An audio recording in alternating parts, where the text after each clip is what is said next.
my name is Kristen with Rooted in the Gorge. I'm here today making our sizzled garlic chili dip with local lavender. This was inspired by our local lavender farms in Hood River.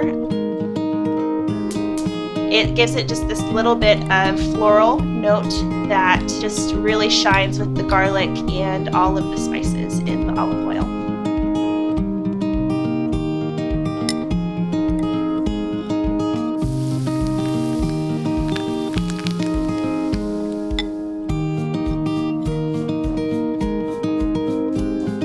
It's so nice when you're working with things that are just so colorful and fresh, right? Like all the different textures and colors, you really can't go wrong.